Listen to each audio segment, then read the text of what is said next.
ela tem que ficar gravada. Certo. Então, pessoal, se vocês escutarem um piadinho de fundo, é que eu tô aqui na sala, eu tenho meus passarinhos aqui comigo, então saibam que são 2. Volta e meia, ele dá umas piadinhas quando a gente começa a conversar aqui no quarto, eles querem participar da conversa. tá. Então, pode se apresentar, Eloy, pode começar. Eu vou fechar meu áudio e você se apresenta, pode começar a apresentação. Se não estiver aparecendo, a gente te avisa. Tá aparecendo aí que tem o currículo rapidinho ali no meio da apresentação. Vocês estão enxergando aí?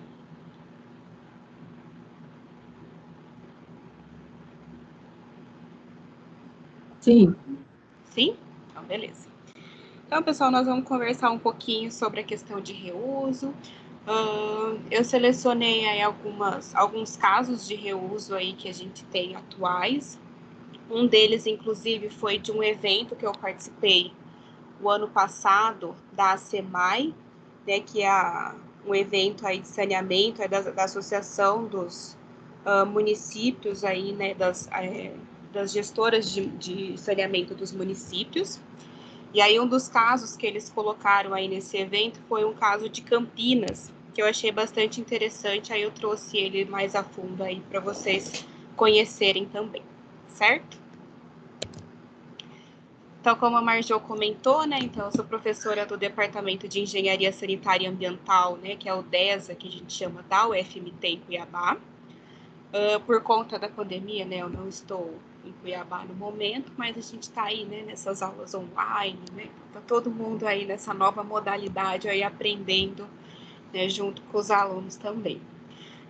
Eu fiz mestrado e doutorado na USP aqui em São Carlos, né, então no Departamento de Hidráulica e Saneamento, e tanto o meu mestrado como o meu doutorado eu trabalhei com tratamento de esgoto, sendo que no meu mestrado eu trabalhei com processos físico-químicos, então eu trabalhei com flotação, né, de esgoto doméstico, e no meu doutorado eu trabalhei com um reator anaeróbio, né, então fiz aí as duas vertentes.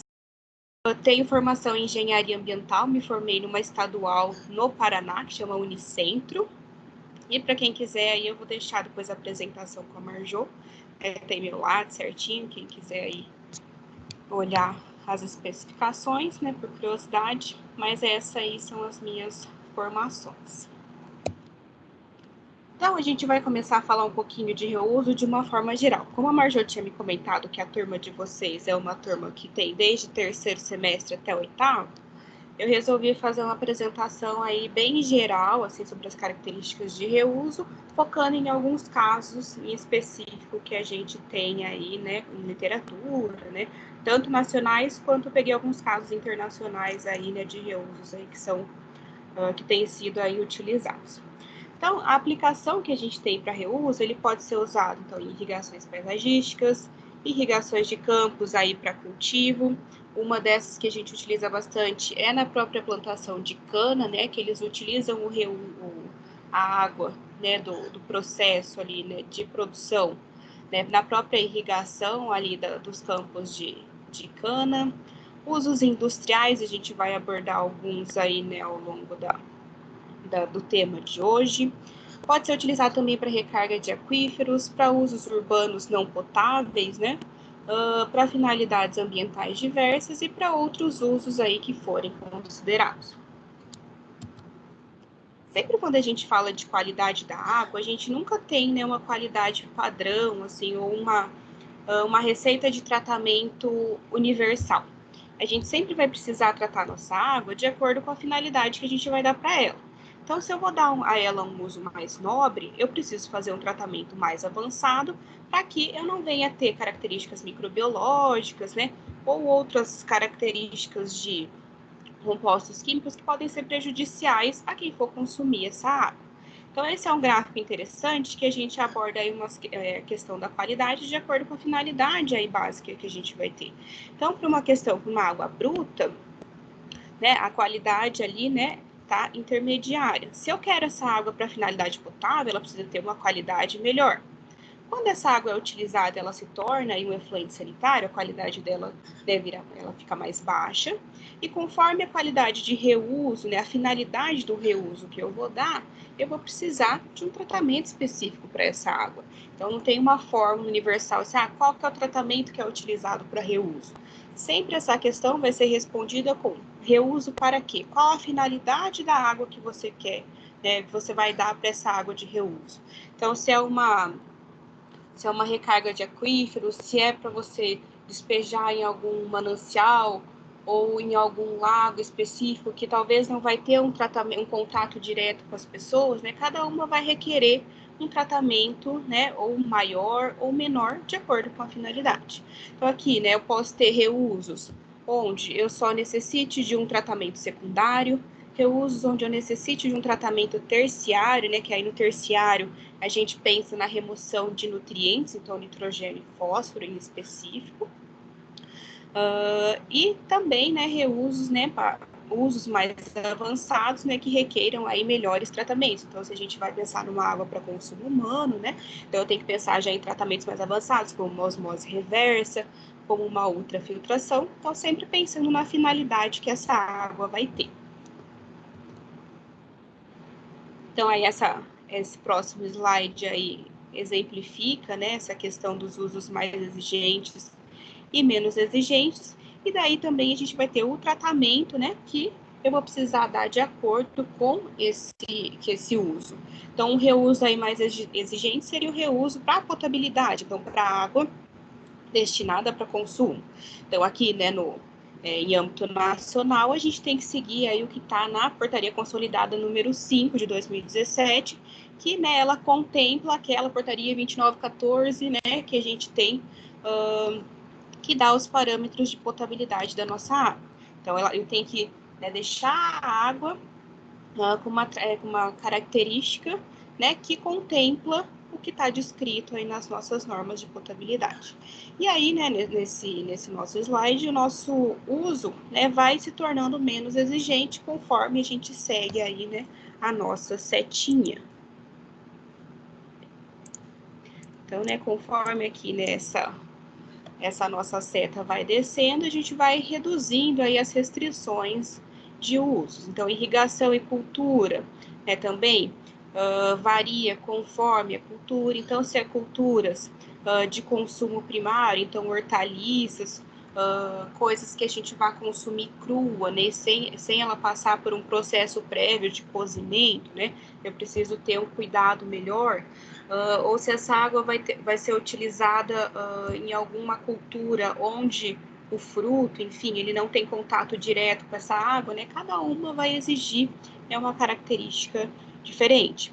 Então, recreações irrestritas, que podem ser de contato primário ou secundário, irrigações urbanas, recreação restrita, irrigação urbana restrita, o próprio uso industrial. Aqui também a gente entra numa gama infinita de qualidade da água, né? Então, se essa água vai ser usada em caldeiras, né? Na caldeira, por todo o processo, né? De cuidado, né, com a caldeira, né, que a gente tem que pensar na caldeira como se ela fosse uma grande panela de pressão. Então, eu tenho que colocar dentro dela uma água de qualidade boa, porque se ela entope aí as válvulas, né, de segurança dessa caldeira, eu posso ter uma explosão. Então, eu não posso usar na minha caldeira uma água de qualidade ruim. Né? Então, a gente tem que sempre pensar de acordo com o uso, inclusive aí, né, no industrial. Então, se ela é usada para limpeza de pátios, limpeza de banheiros, ou mesmo na própria descarga, então ela precisa ter uma qualidade, né? Pode ter uma qualidade inferior, né? Então vai sempre do uso que a gente quer dar para essa água. Ela pode ser usada então para reuso ambiental e ornamental, também para irrigação de culturas não alimentícias, né? Então são diversos os casos e cada uma delas vai exigir um tratamento específico aí para essa água. Então, aí os aspectos tecnológicos aí quanto ao reuso. Aqui, na parte de cima, a gente tem, né, o aumento do nível de tratamento, né, conforme a gente for priorizando e aumentando a qualidade requerida por essa água. Então, aqui no caso, né, o primeiro, tratamento primário com sedimentação, o reuso ele não é recomendado. Então, eu preciso ter tratamentos melhores para essa água ser considerada uma água de reuso, sempre, né, de acordo com o uso previsto.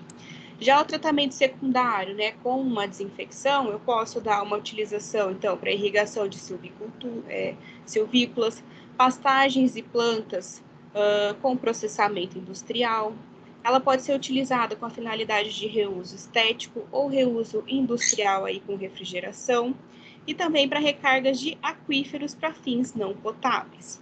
Já quando eu faço, né, um tratamento secundário com desinfecção e uma filtração, ela já pode ter outros usos, como reuso urbano, irrigação de parques, lavagem de veículos, descargas em vasos sanitários, irrigação de plantas alimentícias e não processadas, e o reuso recreacional aí de contato não intencional, então pesca e a própria navegação. E quando eu faço aí já um tratamento avançado, eu posso dar, né, o uso de reuso indireto potável, né, por recarga de aquífero, reuso indireto potável com incremento aí em águas superficiais, né. Então, são diversos os usos, esses são só alguns exemplos do que a gente pode fazer de acordo com o tratamento que a gente tem. Então, aqui na setinha, né, eu vou aumentando a interação humana, né, de acordo com esses usos que foram exemplificados. Com isso, eu preciso aumentar também a qualidade do meu tratamento, e isso também vai me gerar um aumento de custo, né? Então, toda vez que eu falo em um tratamento mais avançado, eles têm aí um custo embutido também, né, para que eles ocorram. Então, como vocês já devem ter visto, né, na disciplina, a classificação aí, né, do reuso. Então, ele pode ser considerado um reuso não potável, né? Então, quando a água é destinada para um fio não potável, ou reuso potável. Dentro dessas duas classificações, a gente ainda tem os reusos não planejados e os reusos planejados. E dentro do planejado tem o reuso indireto, e do planejado, o reuso indireto ou reuso direto. E eu vou mostrar aí alguns exemplos aí que a gente tem. Quanto à classificação aí dessas formas, o reuso indireto é aquele que acontece quando a água já foi utilizada uma ou mais vezes para uso doméstico ou industrial, e ela é descarregada nas águas superficiais ou subterrâneas e é utilizada novamente a jusante aí, né, de forma diluída.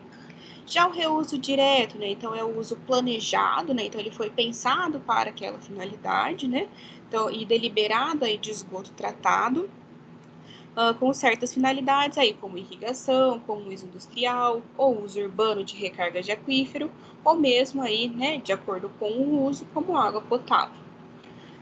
E na reciclagem interna, que é o reuso aí que a gente dá, né, dentro das instalações industriais, com o objetivo, né, de economia de água e também de controle de poluição. Então, quanto ao reuso indireto não planejado, né? Então, esse é um dos esqueminhas, né? Uma das situações aí que ela pode acontecer. Então, eu tenho um determinado município, então ele faz a captação da água, ele vai gerar os seus esgotos, esse esgoto vai passar pela ET, né? Pela Estação de Tratamento de Esgoto, e esse esgoto tratado é descarregado no manancial, e com o fluxo do rio, um outro município, né? Ou uma outra situação vai fazer o uso dessa água, né? Então, é um uso, né, um reuso indireto, né? E não planejado, porque ele é feito de maneira aí, não intencional e não controlada. Isso acontece bastante, né? Porque a gente tem aí os municípios muito próximos e acaba que no processo de diluição, né, um município acaba consumindo a água com uma parcela aí do esgoto do município anterior, né? Então, isso acaba acontecendo aí de forma bastante aí comum aí, né, nas nossas regiões. O reuso indireto planejado, né? Então, aqui nesse caso, eu tenho um município, né? Então, é feita a captação de água, esse município vai gerar o seu esgoto, vai passar pela estação de tratamento de esgoto, parte dele é lançada aí após o reservatório, e parte dela é passada aí, né, por um tratamento específico, então por uma estação de tratamento de reuso, né, e ela é lançada aí, né, antes do meu reservatório. né? E aqui nesse reservatório a gente faz a captação de novo para ser utilizada aí no município, né? Então eu tenho pontos aí de suprimento, de lançamento dessa água aí já recuperada. Então aqui, né, de maneira controlada, no atendimento de algum uso em específico. Então às vezes é para controlar a vazão, eu preciso ter uma vazão específica antes desse ponto.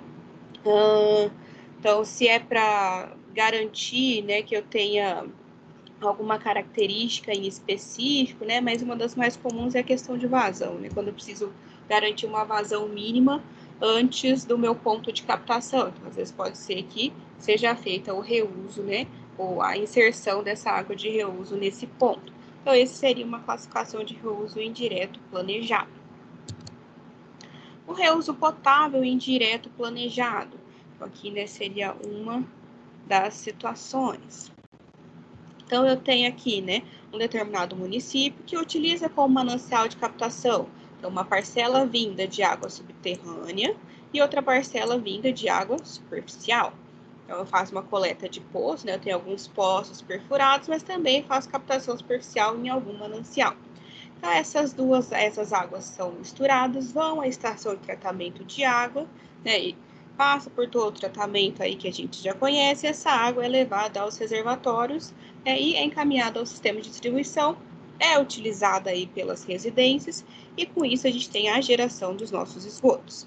Esse esgoto é tratado, então ele passa por um tratamento aí de esgoto convencional, passa aí por uma câmara de equalização e passa por um sistema avançado de tratamento de esgoto. E aí, essa parcela desse efluente é utilizada para recarga de aquíferos e também no corpo receptor superficial. E, né, como esse município faz aí, né, captação dessas fontes, indiretamente, ele acaba utilizando aí, né, essa água que vai ser misturada aí, né, novamente, para que vá aí à estação de tratamento de água. Então, de maneira controlada e atendendo aí, né, alguns padrões específicos, então, para manter a vazão, né, para manter as características necessárias aí, né, do corpo receptor, ele pode fazer essa inserção aí, esse reuso no ambiente. Uma outra situação de reuso potável direto, agora planejado, né? Então, aqui eu vou ter, né, a captação subterrânea e superficial também. Eu tenho a mistura, né, dessas duas fontes, ela vai para a estação de tratamento de água. Daqui a gente tem, né, o sistema de distribuição de água, ela vai gerar aí, né, os nossos esgotos. Daqui ele vai ter, né, então, novamente, um tratamento convencional, uma câmara de equalização e um sistema de tratamento avançado. Depois, um balanceamento químico, e observem aqui a diferença, né, que a gente vai ter um reservatório de armazenamento, né, e certificação aí da qualidade dessa água, e ela vai voltar diretamente na mistura, né, então ela não vai para um manancial, uma recarga de aquífero, ela vai ser, né, vai retornar diretamente para a estação, né, de tratamento de água, né, então onde vai ser feito aí todo o tratamento. Eu vou mostrar aí mais para frente, né, na apresentação, um município aí, né, que utiliza isso, né, que por conta, né, da escassez de água, enfim, né, faz aí esse reuso potável direto, né, então como uma forma aí de sanar as necessidades de falta de água, né, para consumo aí da população. Vamos aqui, então.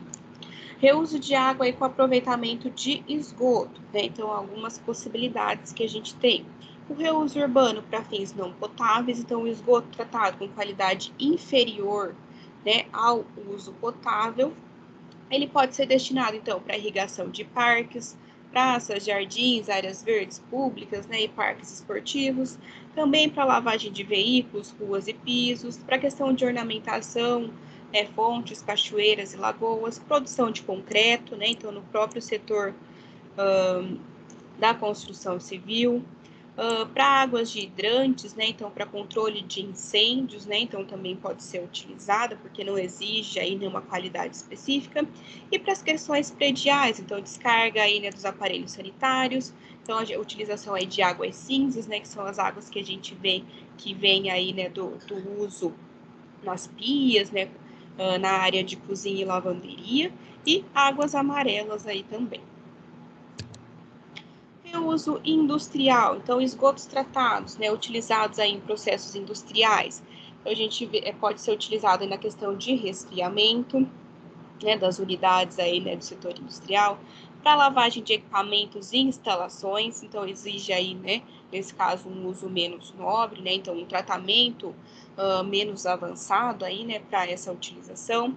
A aplicação em processos industriais, aí depende muito, né, da finalidade, né, a característica do tratamento que ela vai precisar ter. Reusos agrícolas, então emprego dos esgotos na irrigação de culturas alimentícias, não alimentícias, processadas, de forrageiros aí para consumo animal e também do processo de hidroponia, desde que, né, passíveis de tratamentos específicos.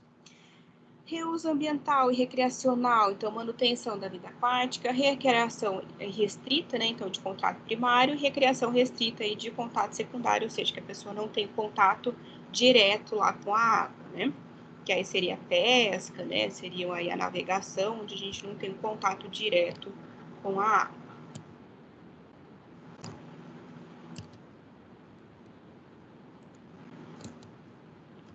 Um dos exemplos aqui que a gente tem do uso industrial, então são duas geradoras aí de energia nuclear. Então, uma fica em Denver, né, no Colorado. Nela é utilizado aí, né, 18 mil metros cúbicos por dia de água reutilizada aí, né, nas torres de resfriamento, né? Então, aí um dos usos que a gente pode ter, né? Então, a água é proveniente aí da maior estação de produção de água, né, de reuso da cidade, com capacidade de produzir, né, 100 mil metros cúbicos por dia de água, com plano de aumentar aí essa produção para 170 mil metros cúbicos por dia. E a água de reuso é misturada com a água bruta para a utilização nos processos de lavagem dos tanques e no processo de resfriamento também. Um outro exemplo que a gente tem, né, com essa mesma finalidade de geração de energia, né, então é a planta de Palo Verde, né, localizada em Phoenix, no Arizona. Ela usava aí cerca de 230 mil metros cúbicos por dia também nas torres de resfriamento em 2008. Né, e essa água ela era proveniente aí, né, da geração de água de reuso com capacidade aí de até 340 mil metros cúbicos por dia de efluente secundário. E essa estação, ela remove também, né, constituintes aí, né, que causam corrosão, né, e deposição, né, então, que é interessante aí, né, para manter a qualidade aí, né, dos equipamentos, né, e acessórios utilizados aí nesse empreendimento, além de remover amônia e sólidos suspensos, né, para que as torres não sejam aí danificadas, né. Então, aí algumas das utilizações aí na parte industrial. Aqui embaixo está aí a fonte, né, de uma apresentação da ABS, né, que continha essa informação. Reuso de água com aproveitamento também de esgoto. Então, reuso para manutenção de vazões, como eu comentei com vocês, né? O esgoto tratado empregado na manutenção da vazão mínima para diversos usos ajusantes, então navegação, irrigação, uso industrial, né? Uma das finalidades. Reuso para recarga de aquíferos subterrâneos, então por infiltração ou injeção direta. Fins potáveis ou não potáveis, né? Então irrigação, barreira contra a intrusão aí, né, de cunha salina, né? Então tem todas aí as vertentes que podem ser utilizadas aí nessa questão de reuso. Reuso para suprimento de água potável, então indireto, potável com incremento aí em águas superficiais, recargas de aquíferos subterrâneos, a gente vai ver alguns exemplos ali na apresentação, e o reuso direto potável também, né? Que ele não é tão comum, tanto por conta da aceitação, né, das pessoas de estarem consumindo uma água que você sabia que anteriormente era um esgoto, né? Isso gera uma certa problemática, mas do exemplo que eu vou trazer para vocês, vocês vão entender aí, né, a necessidade, né, que o município possuía. Então, aí o primeiro, né, então a questão de reuso para utilização em irrigação. Então, esse é um exemplo que a gente tem em Pittsburgh, na Califórnia. Eles utilizam essa água, né, para irrigação de jardins, e por lei é obrigatório que eles tenham fixado essas plaquinhas, né, que é para as pessoas não beberem, que é uma água, né, de reuso, né, uma água reciclada, né, que é destinada para essa finalidade de irrigação, né? Então, é um uso aí menos nobre, né? Ele vai exigir uma qualidade inferior ali da água, por isso ele não é indicado para ser consumido, apenas para ser utilizado aí, né, na irrigação. Um outro exemplo que a gente tem aqui também, né, é o reuso indireto potável com recarga de aquífero, agora subterrâneo, em Orange County, né, na Califórnia. Aqui, né, então, esse projeto, né, a primeira fase dele foi concluída em 2008, né, com recarga aí do lençol freático e tinha uma capacidade aí de 265 metros cúbicos por dia, né? E em 2016 começou aí, né, a operação da segunda fase do projeto, que aumentou a capacidade para 370 mil metros cúbicos aí por dia, né? Então, é uma outra finalidade aí, né, um outro destino que a gente pode ter aí para as águas de reuso aqui no caso, né, para recargas de aquíferos. Uma outra situação aí onde a gente tem esse uso indireto aí, né, para recarga de aquíferos subterrâneos é uma bacia de infiltração aí em Orlando, né?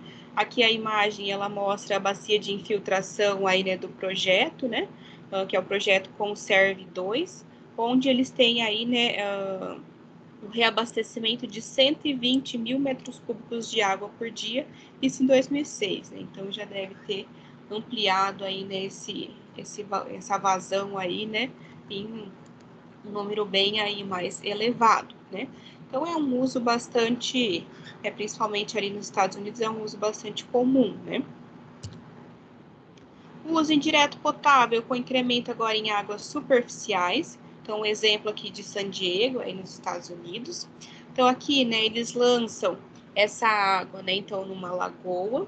E para isso, né, essa água vai passar por um tratamento avançado. Então, por quê? Para não prejudicar também a qualidade do manancial. Então, ela vai passar por um tratamento, né, uma filtração por membranas, vai passar aí por uma osmose reversa, seguida de uma oxidação aí por processos de ultravioleta e por uma oxidação avançada, né? Então, essa água aí passa a ter uma qualidade aí, né, bastante boa, seguindo todos esses tratamentos aí, né, para esse fim de incremento em águas superficiais. Principalmente... Oi? Aí fala que com esse tratamento aqui dá para beber direto, né? Pois é, pois é. Eu falei, provavelmente esse manancial deve ser utilizado para captação também, né? Porque tá muito melhor. Só para manter a vazão, né? Também, por ser uma lagoa, né? Ela sai com a qualidade muito melhor que muita água consumida por aí. Um outro uso aí que a gente tem, né? Reuso ambiental, recreacional indireto, né? Aqui em Essex, na Inglaterra. Então, a água é utilizada para abastecer esse reservatório, né? E esse reservatório aí tem usos múltiplos, né? Então, ele também vai precisar de uma qualidade aí, né, satisfatória, porque quando a gente tem um manancial aí com usos múltiplos, você tem que prever, né, o que é mais restrito no seu tratamento, né? Então, vamos supor que ele seja usado aí, né, para recreação, então que as pessoas nadem aí nesse manancial de contato primário, né? Ela precisa ter um tratamento, né, principalmente microbiológico, para que não tenha ali, né, micro-organismos que vão causar doença aí às pessoas, né? Então, sempre prevendo o uso mais restrito aí, né, para a qualidade dessa água, atender aí a todos os usos múltiplos. Um outro exemplo, né, então, reuso em Singapura. Esse é um projeto que chama New Water. Então, ele faz, né, a recarga de represas. Esse projeto, a maioria, né, a maior parte, é destinada a reuso industrial, mas tem uma pequena parcela que abastece uma represa também, né, que utiliza aí essa água para potabilização, né? Então, ela precisa ter também, né, uma qualidade aí satisfatória para ser usada aí para esse fim potável, né? Depois, no final, eu vou deixar, né, a fonte que eu tirei aí essas informações, que algum dos projetos, eles esmiuçam mais, né, explicam mais, falam, então, caso o pessoal tenha curiosidade de saber mais como é que funciona, né, o tipo de tratamento aí, né, dá para dar uma aprofundada aí sobre essas informações. O que eu falei para vocês, né, o reuso potável direto, então, é um projeto aí, né, de Windhoek, na Namíbia, né? Então, é um lugar, né, onde tem uma população de 350 mil habitantes, com uma taxa de crescimento de 5% ao ano, né, então uma taxa aí considerável. O Oceano Atlântico se encontra aí, né, a 300 quilômetros de Windhoek. Ela está situada aí a 1.600 metros aí nível do mar, né? Ele coloca, né, que o rio perene mais próximo é esse de Okavango aqui, né, que está a 700 quilômetros da cidade. E o potencial de evaporação é bastante grande, 3.000 a 3.500 milímetros aí, né, anuais. E ela possui aí uma média de precipitação aí anual de 370 milímetros. Então, uma discrepância, né? Então, o problema deles, então, é basicamente falta de água, né? Então, ela é uma cidade que utiliza 3 represas como fonte de abastecimento. Atualmente, né, ela tem uma planta de tratamento avançado de esgoto que retorna a água de reuso para o sistema de água potável. E essa planta iniciou suas operações em 1968, então já é uma planta bastante antiga, né, que recebia efluente aí secundário de uma ET, e sua capacidade atual é de 21 mil metros cúbicos por dia. Então, a água produzida ela é misturada à água superficial aí, né, de uma das ETAs, e ela representou cerca de 35% aí, né, da água potável da cidade em épocas normais. Então, veja que mesmo em situações de oferta de água, né, então eles já usam uma quantidade considerável aí de água de reuso, e até 50% aí, né, em épocas de escassez, né, eles passam a utilizar essa água de reuso aí, né, vinda na própria estação de tratamento de água. Eles fizeram, né, vários testes microbiológicos e toxicológicos, né, para garantir a qualidade aí dessa água de reuso. Deixa eu tirar um companheiro aqui que estava me bicando. E aí, né, a princípio, né, essa estação, ela tratava a água bruta, né, proveniente das represas, né, até 1969, e por motivos de escassez, então por falta de água, eles começaram, né, a reutilizar, né, o efluente sanitário aí, né, da ET, de um modo aí que a estação passou a ser, então, uma estação de tratamento de água de reuso. Então, essa estação deixou de captar a água da represa, né, porque, né, a qualidade da água da represa estava sendo inferior à qualidade da água que vinha de reuso. Então, eles conseguiram fazer um fluxograma de tratamento tão interessante que a água ficou com uma qualidade melhor do que a do manancial que eles tinham ali como fonte, né? E um dos pilares aí, né, que eles utilizam para a implementação dessa estação foi o fato da cidade separar o efluente doméstico do industrial. Então, isso possibilitou que eles conseguissem fazer esse tratamento aí mais adequado, porque a gente sabe, né, que as características do doméstico e do industrial, né, são bastante distintas, né? Sendo que o efluente industrial era enviado para uma estação, né, de tratamento à parte, né, então uma estação específica para tratar essa finalidade. Assim, né, essa estação de reuso ela recebia apenas o efluente vindo de áreas domésticas e de áreas comerciais. Então, né, qual o tratamento que eles utilizam? Né? Então, segue aí o fluxograma, né, do que eles utilizam. Eles não utilizam osmose reversa, que é a primeira ideia que a gente vê na cabeça quando a gente fala de reuso, principalmente com a finalidade de potabilidade. Então, aqui eles utilizam, na ET, né, na estação de tratamento, eles usam sedimentação primária, lodos ativados com remoção de nutrientes e uma lagoa de maturação. Já na estação de tratamento de reuso, eles vão utilizar uma pré-oxidação, depois o incremento aí, né, de cloreto férrico, então um processo fisicoquímico, né, então coagulação, floculação, usam a flotação por ar dissolvido, fazem aí, né, o processo de oxidação aí, né, com permanganato de potássio, filtração rápida com filtros de areia, depois eles passam por uma ultrafiltração, passam aí por um sistema de carvão ativado, né, granular, e depois carvão ativado biológico, depois vão com um processo de ozonização, então tem um novo processo de oxidação aqui também.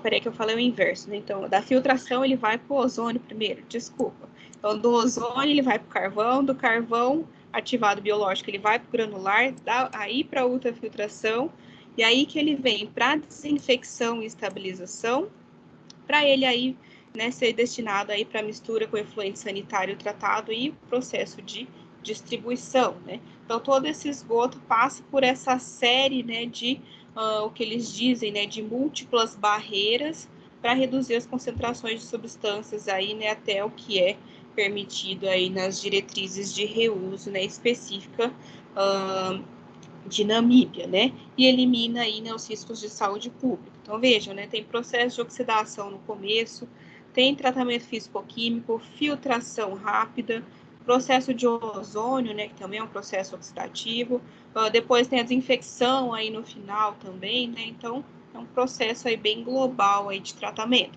Eles não usam a osmose, mas eles usam a ultrafiltração.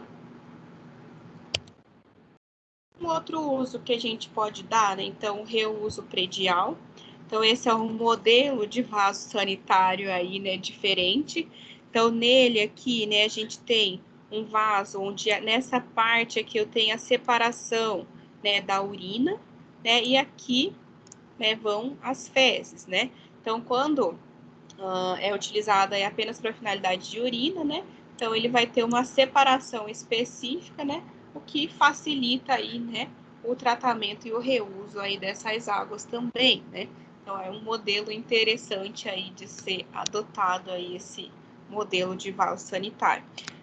Eu particularmente nunca vi aqui no nosso mercado nacional, mas vale aí conhecer que já existe, né, esse tipo de separador aí, né, nas próprias residências aí, né. Vindo já agora para o Brasil, né, então a gente tem, né, alguns projetos, né, então um deles é o projeto Água Polo, em São Paulo, né, de reuso industrial. Então, na ET-ABC, né, então existe esse projeto que tem a capacidade de produzir aí, né, 1 metro cúbico por segundo de água de reuso para o polo petroquímico de Capuava, né, e produz aí 650 litros por segundo.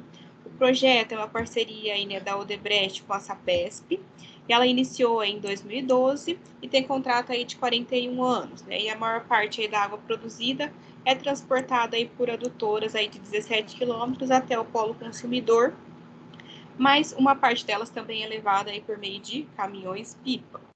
Né? Então, ela utiliza uma série de tratamentos, né? Então, tem tratamentos por membrana aqui também, né? Eu não achei especificado, né, quais os tratamentos aí certinho, né, que eles possuíam. Um outro exemplo que a gente tem, né, então, aqui da Sanasa, né, que é o de Campinas, que eu comentei, né? Então, é de Capivari 2, né? Eles têm a capacidade de produzir 360 litros por segundo aí, né, na segunda etapa de ampliação desse projeto. Eles utilizam a tecnologia de membranas, né, que é uma tecnologia de ultrafiltração. Ela fornece 10% da produção para o aeroporto de Viracopos. Né, então, quando vocês forem, né, no aeroporto, geralmente eles têm a plaquinha, né, essa aqui é uma água de reuso, né, quando você vai utilizar ali os banheiros, né, e despeja o restante no rio Capivari, a montante do ponto de captação aí de Umaeta. O destino da água de reuso, ele é comercializado, então é interessante, né, uma forma de você capitalizar para tornar esse reuso atrativo, né, e viável também, né, então você fazer a comercialização dessa água. No ano de 2014, né, os destinos aí, né, alguns dos destinos estão nessa tabela abaixo. Então, eles destinavam a água aí, né, para construção civil, para irrigação paisagística, para lavagens de espaços públicos, desobstrução de redes e galerias, para o próprio corpo de bombeiro, né, para a questão de contenção de fogo, né, e lavagem de veículos, né. Então, né, foi tendo aí o seu uso propagado e diversificado aí conforme a passagem aí, né, dos meses. Tem um menininho aqui que subiu. Aqui, né, essa é a ET Capivari 2, né? Então, na primeira fase do projeto, ela aconteceu em 2012, a segunda fase em 2014 e a terceira em 2016. num total de investimento de 100 milhões, né? E ela conta, então, com esses reatores biológicos com membrana filtrante e uma característica interessante, né? Então, que ela passa por um processo microbiológico antes, que ele tem a remoção de nutrientes, então ela remove nitrogênio e fósforo, né, no processo também, né? Uma das características. Aqui em cima tem as etapas, né, da estação elevatória, né, conforme foi tendo aí as ampliações. Então, basicamente, né, eles utilizam esse processo de membranas, então aqui tem, né, os cartuchos de membranas, né, e os tanques de membranas aí que são utilizados, né, então são esses pequenos filamentos, e aqui, né, nessa imagem a gente tem a característica da água pós-tratamento, né, observem como ela, né, realmente tem uma cara super, né, de turbidez e cor aí bastante baixa, né, então característica é como se fosse uma água bruta mesmo de um manancial de qualidade boa, né? Então ela remove aí 99,7% aí, né, de DBO. E como que é esse processo, que tipo, né, que tratamento, que etapas que a gente vai passando ao longo dessa estação, né? Então aqui eu trouxe todas elas para exemplificar para vocês. Então, primeiramente, né, então, no tratamento preliminar, então, ele passa por uma grade, né, cremalheira, passa por peneiras rotativas, passa por calha partial para medição de vazão e por caixa de areia para remoção dos sólidos grosseiros. Então, a função, né, dessa etapa, remoção dos sólidos grosseiros e areia. Além disso, essa unidade a gente tem a medição de vazão também, né, na entrada do sistema e, né, conta aí, né, com esses equipamentos que eu já comentei com vocês. Depois, né, aí a cereja do bolo do tratamento, né, então é uma associação de tratamento biológico com tratamento de membranas, né.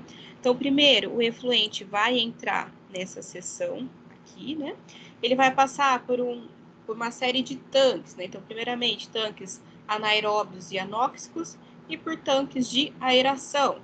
Então, é graças a essa primeira parte que eu consigo remover os nutrientes de forma eficiente, né. Então, principalmente nitrogênio, né, a gente precisa da associação do anaeróbio com o aeróbio para que eu tenha, né, a oxidação, né, toda a transformação do nitrogênio, né, até que ele chegue aí, né, nas formas oxidadas e a gente consiga aí, né, tá removendo, né, ele dos nossos esgotos. Depois que ele passa pelos tanques de aeração, aí sim ele vai para os tanques de membranas. Então, esses aqui onde eu tenho essas flechinhas azuis aqui, é a saída já, né, do permeado do meu tanque de membrana, né? E em seguida, né, eu tenho aqui um tanque de desoxigenação. Por quê? Porque no próprio processo de membrana, para evitar que eles tenham uma obstrução muito grande e que eles consigam manter o funcionamento desses tanques por um tempo maior no processo de membrana, eles, junto com a entrada do efluente, eles injetam ar também, né, que é uma ideia interessante que eles tiveram para manter, né, a vida útil dessas membranas, né? Então, que uma membrana para ultrafiltração aí, né, destinada para esgoto, né, ela tem que ser realmente, né, tem que ter um processo bem eficiente para que isso não fique inviável, né? Então, no caso, eles têm 2 módulos em operação, com capacidade de 360 litros aí por segundo, cada um deles, né? Aqui a gente tem o fluxograma de todas as etapas. Então, como a gente viu, né, na parte preliminar, então eu tenho, né, a caixa de chegada, as minhas grades, passo pelo processo de peneira, as caixas de areia, os reatores, né, anaeróbios, depois vai para o processo anóxico e para o aerado, né? Depois ele passa por processo de ultrafiltração, que é aquela sequência de membranas ali que a gente viu, e daqui essa água, né, é destinada.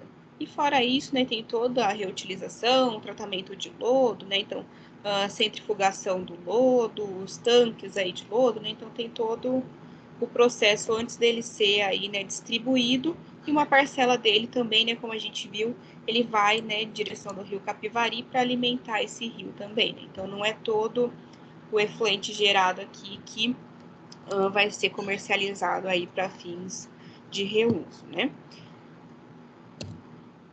E aí a gente tem, né, a questão da tecnologia que eles utilizam, né? Então, essa membrana que eles utilizam, então, é uma membrana de ultrafiltração. ela é uma membrana de 0,04 micrômetros, né? Então, aí os poros aí, né, bem pequenininhos. Então, uma membrana submersa, é uma fibra oca.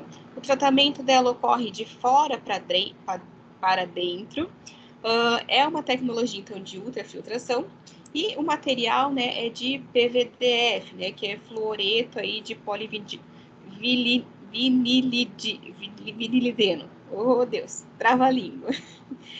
E por que esse material, né? Por conta da resistência que ele tem ao cloro e a outros oxidantes, né? Então, por isso que esse material vem sendo empregado aí, né, para essas membranas, principalmente aí, né, de esgoto, né? Então, o esgoto, ele tem características bastante corrosivas, né? Então, a gente precisa de um material que seja realmente resistente para que você não venha ter um custo, né, com troca aí desse material. Então, aqui a gente tem a entrada do líquor misto, né, que é o nosso efluente. Então, ele trata de fora para dentro. E aqui, né, então, depois de passar ali, né, por esses nossos filetinhos, né, o nosso permeado, né, o nosso efluente já tratado, né, ele passa, né, e vai aí na parte central aí, né, desse filete e é encaminhado ali, né, como a gente vai ver, né, para a seção ali, né, seguinte do tratamento. Então, aqui eu só coloquei, né, uma relembrança, né? Então, quando a gente tem, né, tratamentos aí de filtração, ultrafiltração, enfim, né? Então, a gente tem a membrana seletiva. Eu tenho processo de alimentação. Parte do material fica retido, então ele fica retido do lado de fora, né? Aqui no caso dessa membrana, né? E o permeado, né? Que é a parte limpa do que foi tratado, ele vai para a parte interna, né? Então, basicamente, é assim que acontece. Aqui tem as dimensões, né? 3 pés por 7 pés, né? Dos módulos que são utilizados. Aqui a gente tem a característica, né? Então, desse módulo, que é o que eu comentei da questão da aeração para vocês, né? Então, juntamente com a entrada do efluente, anexado o ar também, né? Para evitar que eu tenha entupimento desses microporos que eu tenho, né, nos meus filetinhos ali, né, da ultrafiltração. Né? Então, a gente tem a inserção aqui do ar, né, junto, né, com o nosso esgoto, né, e ele vai, né, o permeado entra pelo interior desse filetinho e vai sair aqui nas nossas setinhas azuis, né? E aqui seria a ideia de um filetinho só, né, o que acontece dentro dele, né? As nossas partículas sólidas ficam na parte externa, né? Então ficam retidas antes da membrana, e na parte interna é que é passado o permeado, né? Então, são diversas fibrinhas dessas, né, que compõem o módulo, e dentro dessa unidade são diversos módulos que eles têm com essas fibrinhas, né? Lembrando aqui a questão de classificação aí dos sólidos, né?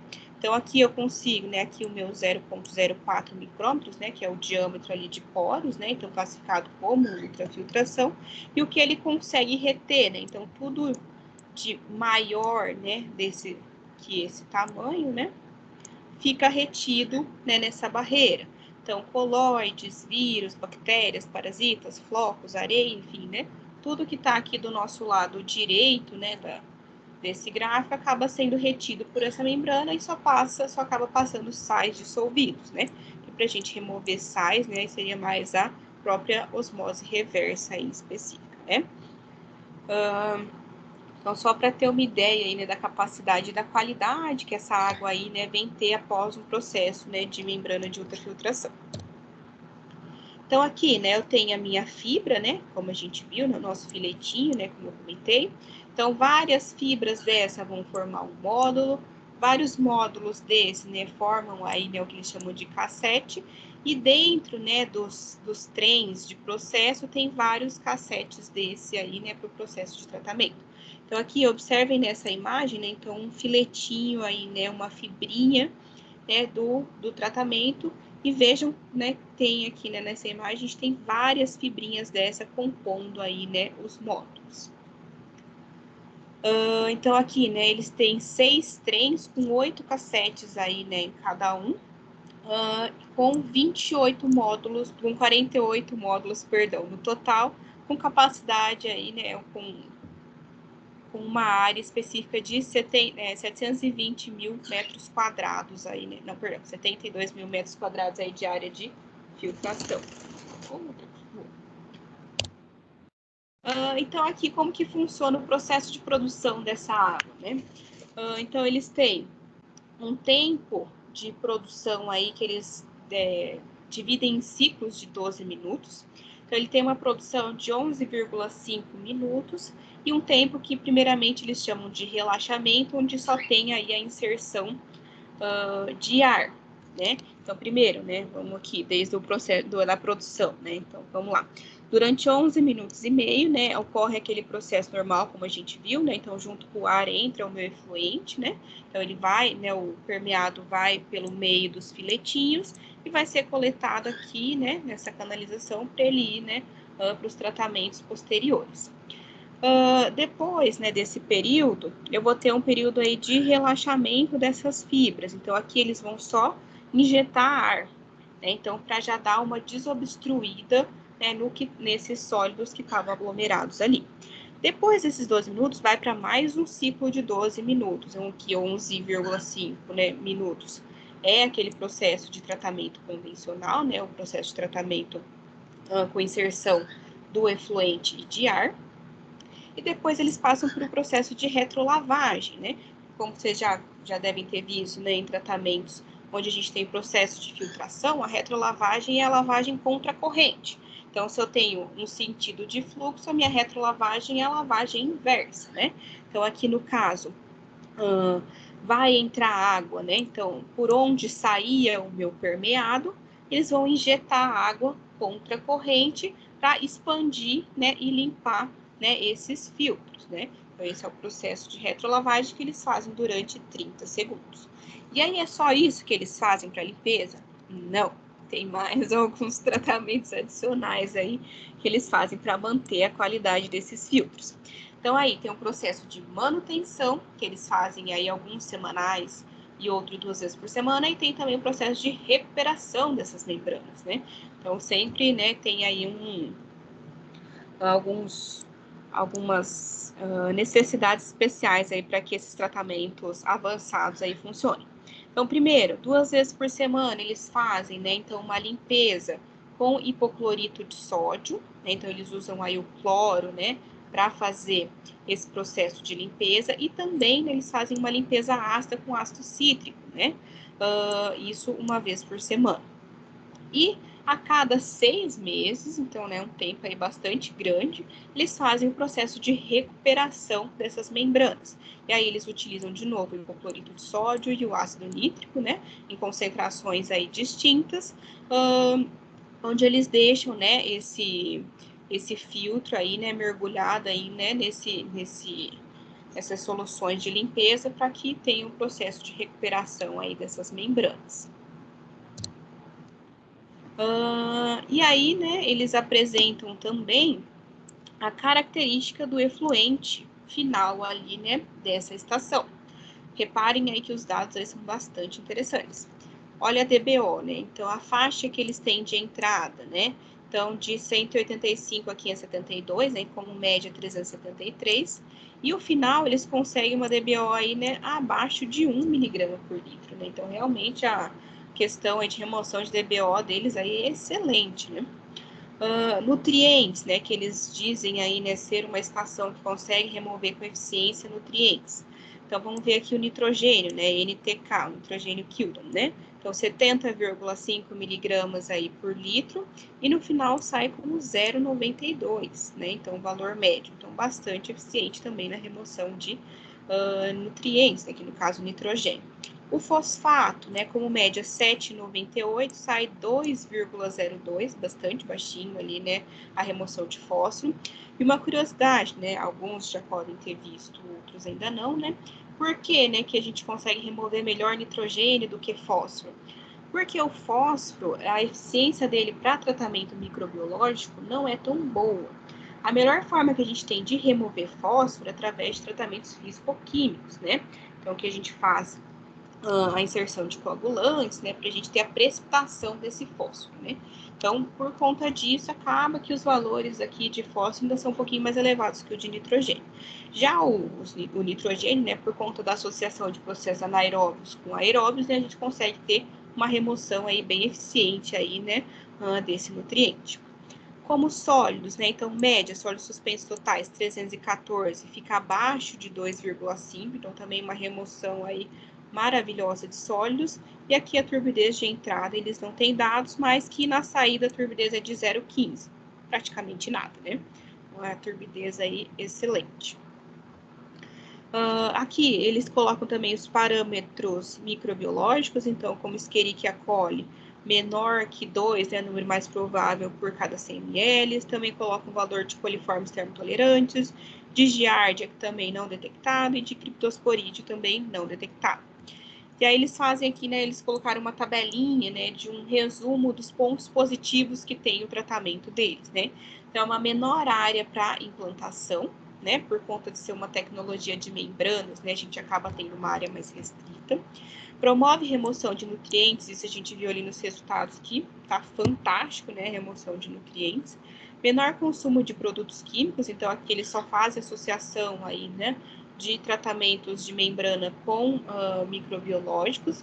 Então, os produtos químicos aqui que eles utilizam mais é na própria recuperação, né, das membranas. Não há alteração da qualidade do efluente, né, ocasionado pelo desenvolvimento excessivo de bactérias filamentosas. O efluente possui uma qualidade estável, possibilita, né, a desinfecção através de barreiras físicas, né, sem a formação de subprodutos, né, então, porque já removeu a parcela de sólidos ali, né, com grande eficiência, né, então reduz aí a questão da formação de subprodutos. Produz água de reuso sem necessidade de unidades complementares, então só nesse conjunto básico de microbiológico com ultrafiltração eles já conseguem, né, atingir a qualidade destinada para reuso e possibilita, né, a receita aí, né, com venda dessa água, né, como a gente viu, para fins da construção civil, com fins aí, né, de lavagem de pátios, enfim, né, então diversos usos aí que eles podem fazer receita e gerar, né, lucro para que realmente esse processo venha a ser atrativo, né. E aí eu trago as questões dos obstáculos, né, então se é interessante, por que a gente não utiliza mais nessa questão de reuso? Então, isso vai muito das questões, peraí que eu, aqui, vai muito das questões políticas, né? Então, primeiramente, aqui no Brasil a gente não tem uma política adequada para isso, para reuso. O Plano Nacional de Recursos Hídricos, ele só fala de um programa de reuso agrícola, industrial e predial, né? Mas a gente não tem nenhuma legislação, né, que nos dê diretrizes específicas sobre isso. Seria necessária a inclusão dessas questões nos próprios planos de bacia.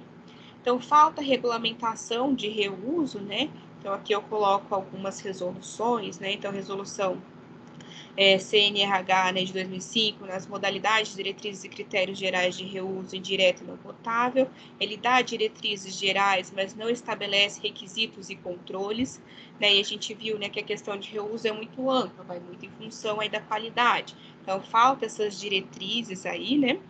E a 121 de 2010, que dá aí as diretrizes e critérios para reuso direto agrícola e florestal.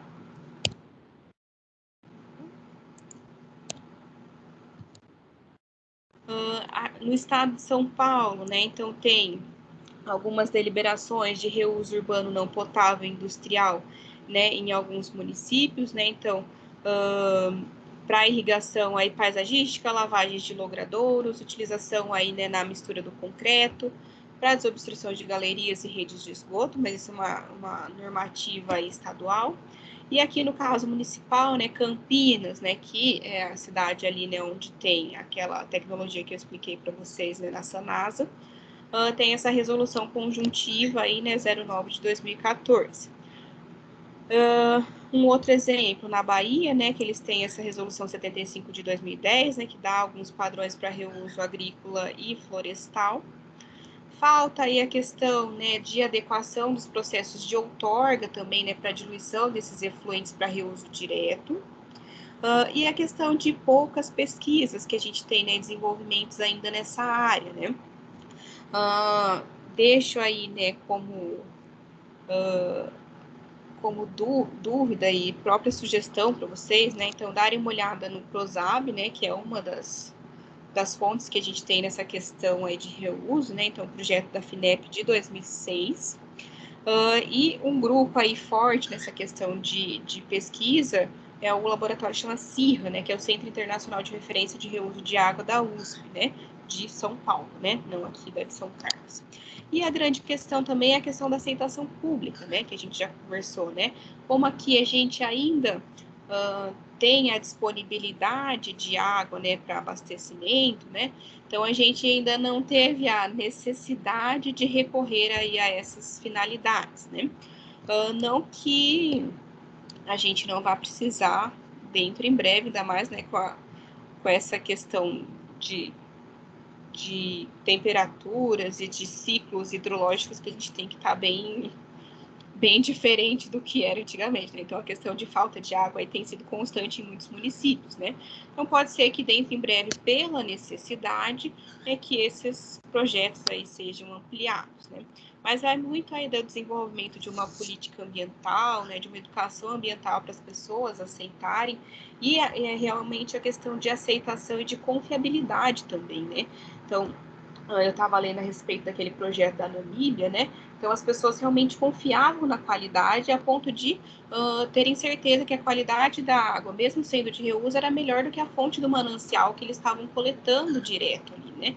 Então, vai muito da confiabilidade da empresa operadora dessas estações realmente fazer um trabalho que não venha a ter nenhum problema e que as pessoas não passem a duvidar da eficiência que ela vai apresentar, né? Ainda mais, né? Pensando que é uma água, né, de reuso, né, para fins potáveis, né. Agora, para fins menos nobres, né, realmente deveria ser uma coisa que deveria ser investida mais, né, porque a gente passa, né, a utilizar e gastar menos das fontes aí que a gente tem, né. As referências que eu utilizei, né, então, da CETESB aí, né, que eu vi essa questão do Capivari 2, né, que ele passa todas os fluxogramas, né? Então tem bastante informação interessante lá. Então, o projeto da FINEP, né, de esgoto ali, né, de tratamento, e os outros ali, né, da ABS, né, então, e a apresentação da SEMAI também, que eu comentei com vocês. Esse foi o último.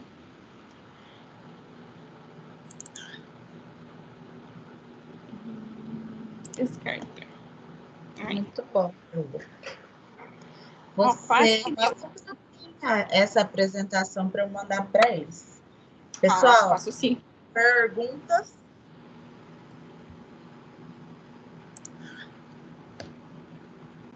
Comentários? Mais comentário, professor.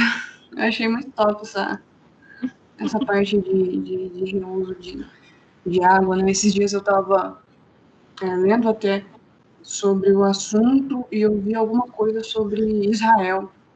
Aí, como eles são um país aí bem pequeno, né? Aí, na época da parte do Holocausto e tudo mais, eles tiveram uma explosão de gente, né? Entrando no país. E aí eles tiveram que, por necessidade, né? Acabaram fazendo essa reutilização da água aí. E aí eles atendem, se eu não me engano, hoje quase 100% da população, porque eles focam nesse abastecimento urbano, né? Abastecimento para a população. E aí eu não sei se pode ser uma pergunta, vou dar como uma pergunta, mas tipo assim, eu posso falar então que o maior desafio no Brasil seria essa baixa valoração, essa ilusão de aparente abundância da água, posso dizer assim que eu acho que o grande problema eu acho que seria. E as questões de custo também. Porque a gente... eu estava assistindo uma live esses dias sobre a questão dos custos de água, né? A gente paga o valor pela água, mas o valor que a gente paga pelo tratamento de água não paga o tratamento em específico, né? E assim, pensando num tratamento de água convencional que a gente tem, nada avançado, porque todas essas tecnologias, por mais que hoje em dia elas já tenham barateado bastante, ainda assim o custo para manter isso é elevado. Então, eu acho que bate nessas duas questões, tanto de possibilidade de fontes inesgotáveis aí que a gente tem, e também a questão do custo, né? Que realmente eles precisam ter um incentivo, e o que eu achei legal de Campinas é que eles realmente fazem a venda dessa água, né? Porque não tem jeito, você precisa ter uma receita, senão o negócio fica inviável, né? É isso que eu acabei notando, que além dessa falsa impressão, né, de você, a gente, um país imenso aí, um país grande, mas é muito, como que eu falo, como que eu posso falar, em lugares tem água, né, pra caramba, em outros já A não tem, então distribuição não é proporcional. E aí eles até falavam da principal diferença aí, no caso que eu falei de Israel e do Brasil, é que Israel focava muito no que eu falei de abastecimento humano, né, abastecimento para as pessoas. Já o Brasil, ele foca, mas ele já joga para outros lugares e tal. Eu achei bem legal. E esse trouxe esse negócio aí, eu achei muito massa. Muito legal mesmo, a parte de uso de água. Mas Mais um comentário mesmo. Mais um... eu acho que a Sabesp faz uma parte de fazer o tratamento de água convencional, com algumas técnicas avançadas no final, mas tem uma parte que ela não faz o tratamento completo, ela faz um tratamento mais simples para mandar para reuso, para fins de irrigação, né, de jardins, de que mais? Aqui na Lavagem. própria estação de São Carlos também, na ET, eles têm um reservatório destinado à água de reuso para a operação da própria estação, né? Então, uma parcela eles deixam destinados para isso. Eles estão investindo nisso, porque se você trata... Não, mas aí esse é bem não potável, né? Se você trata uma parte com menos rigor, você economiza, você gasta menos e aí você usa para a finalidade certa, né? E aí você economiza pra caramba. Eu até falei em alguma aula, eu acho que foi daqui, eu não lembro, eu sempre troco, porque eu dou aula de tratamento de água e de esgoto, um é segunda, outra é terça. Mas se eu falei aqui, eu vou repetir, se eu não falei para outra, eu vou falar para vocês. Que lá no Japão, tem os usos específicos, então o reuso é o tempo todo. A torneira de fora de casa não é água potável, é água de reuso não potável. E aí você vai lá e aí os moradores, né, veem que você é estrangeiro e falam, olha, essa água aqui não é para beber. Essa água aqui é para lavar a calçada, é para aguar o jardim, coisas assim. Então tem a eles já é o cotidiano, né? E eles acham um absurdo o que a gente faz, que é usar água potável para tudo, água potável. Tipo, Não, aí se a gente já for falar disso, já basta o desperdício que tem, né,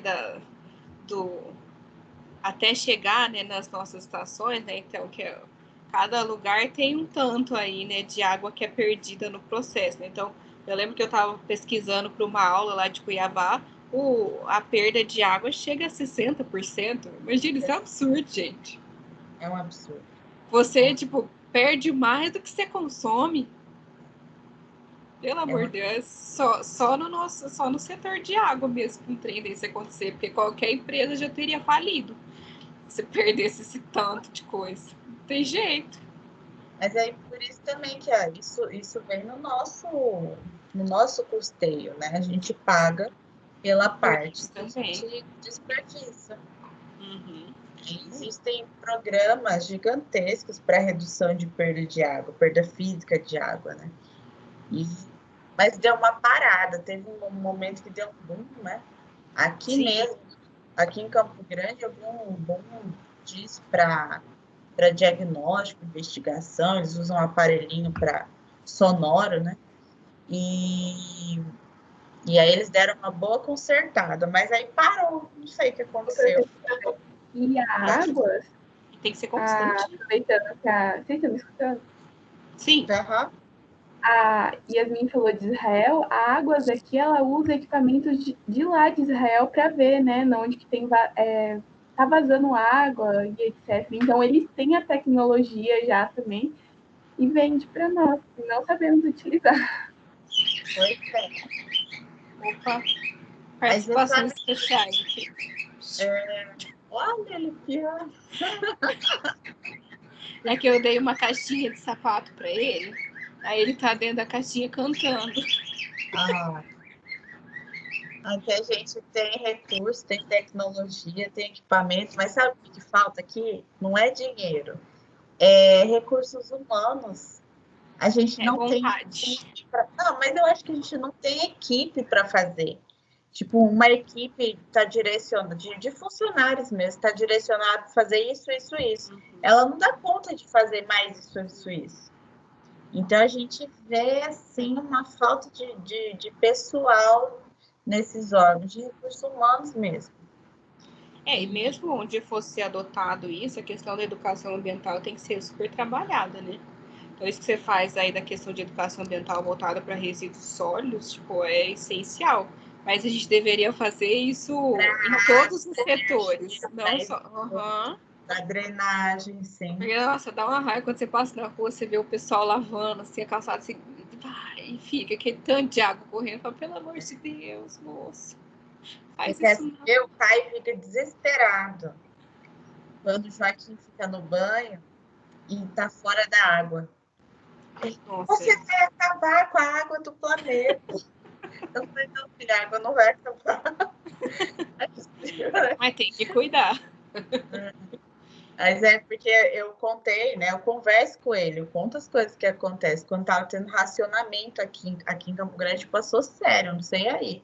Mas foi sério, assim, de alguns bairros serem cortar total. Aqui no meu bairro não cortou, mas vários cortaram. Um bairro vizinho aqui cortou, ficou uns 3 dias sem água. 3 dias sem água é horrível. Deus do céu.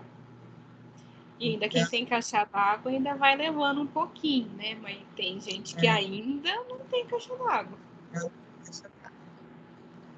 Mais perguntas, pessoal? Pode perguntar, falar, comentar, se já viu alguma coisa. A Thaís morou no Japão. Como que era lá, na cidade onde você morou, Thaís? Essa questão das águas, do uso das águas. Nossa, professora, a senhora falando agora que a água de fora de casa, né, não é potável, a gente nunca para pensar quando não tem problema com água, né? Mas é verdade, fora de casa a água não é potável, não é uma água que a gente realmente bebe. Só que eu só parei para pensar nisso agora, que a senhora me falou. Mas a gente tem realmente, assim, tem bastante, eu acho que, consciência com água. E falando sobre desperdício, né, ela está falando que chega a 60%, eu acho que até pela falta de recursos, lá fora, assim, o desperdício de água é em torno de 6%.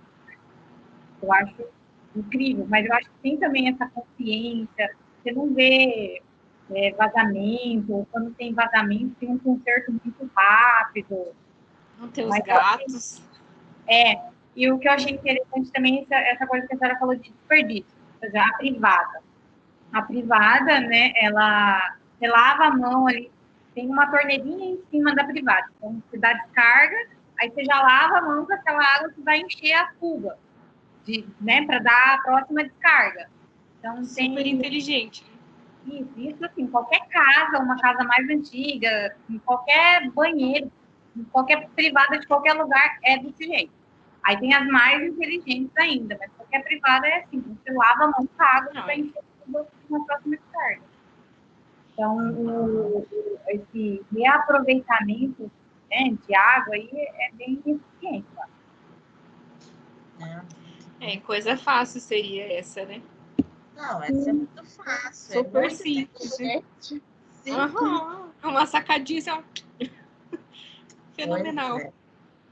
Não, gente, mas é bem de pensar mesmo. Nem, assim, eu falo isso muito sobre educação ambiental, que a gente tem que educar, inclusive, os velhos, os gestores que estão lá. Porque quem vai fazer, eles não fazem porque já estão acostumados a fazer do mesmo jeito, e às vezes nem sabem que existem essas coisas que são facinhas. Eles acham assim, que a mudança vai custar 100 milhões, 200 milhões. E eu não tenho esse dinheiro para fazer essas mudanças. E, na verdade, são algumas delas, né, são muito, muito simples e que não gastam nada. É um processo bem de educação mesmo, de levar informação para esse povo. Mas é por isso que a gente forma engenheiro ambiental, né, Elô? Engenheiro ambiental Sim, com com cabeça certeza. diferente, já que vai entrar nesses lugares. Sabendo as tecnologias. Sabendo que tem coisa nova, sabendo que tem coisa que dá para, que é viável, né? Economicamente. Então é muito. Eu adoro meu papel aqui de saber que esses próximos aqui vão estar lá fazendo coisas novas. E tem que meio que resistir, viu, galera? De acabar entrando na mesmice lá. Ah, professor, é difícil, mas um jeitinho você consegue convencer, porque um dos papéis do engenheiro ambiental é convencer que, no final das contas, se você faz, né, o sustentável, você acaba ganhando dinheiro com isso. É um dos nossos papéis, né? Deixando de gastar ou ganhando mesmo. Então, é um dos nossos papéis fazer isso. E, professora, coisa Pode falar. posso falar? Qualquer coisa, só. Não, e é quando a gente faz esse tipo de faculdade, qualquer faculdade voltada, né, para a área ambiental, é doído você ver as coisas. Esses dias eu estava indo pro estágio e eu vi, eu acho que tinha estourado algum cano, não sei, e aquela água límpida escorrendo assim, eu olhando e falei, caramba, será que alguém ligou para um negócio de abastecimento de água, falou que tá vazando isso, né? Cara, dói muito, eu fiquei olhando assim, olha a água limpa e escorrendo assim do lado e você não, sabe? Depois É um incômodo, né? dá, pra caramba. Ver o pessoal lavando aí com mangueira, quando poderia pegar, captar água da chuva, da praia de máquina aí. Puxa, dói mesmo. Dói Dá mesmo. uma dor no coração, né, gente? Tá. E é isso eu que lembrei sinto. de um outro caso de Franca, aqui no estado de São Paulo também, que é onde eu trabalhava antes.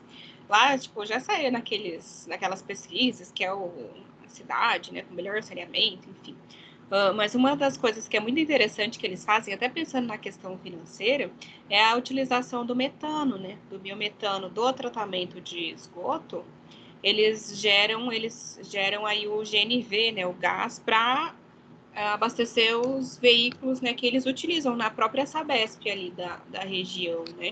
Então, tipo, foi uma parceria da Sabesp ali, né, de Franca com o Instituto Fraunhofer lá da Alemanha.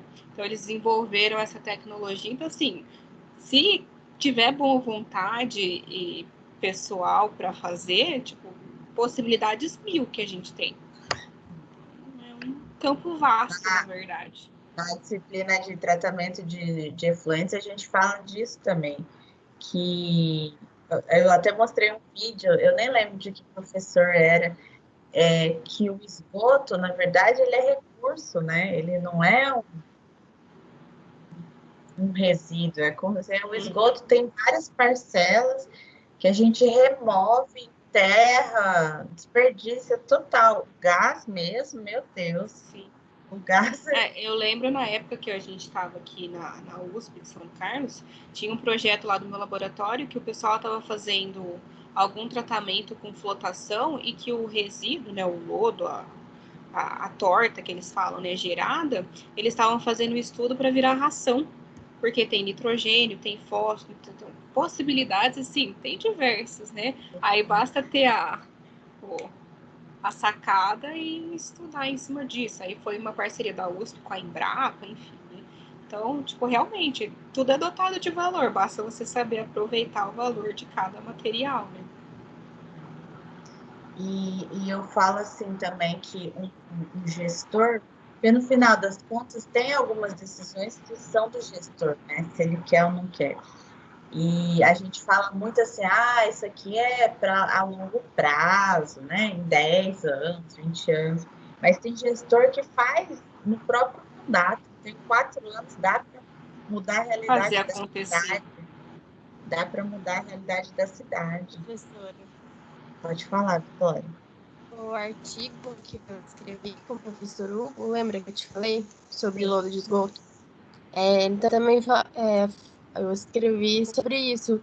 Aqui no Brasil já tem várias pesquisas de utilização do lodo de esgoto, né? Pode ser feito cerâmica para fazer tijolo, ou pode ser misturado com outras substâncias e fazer adubo.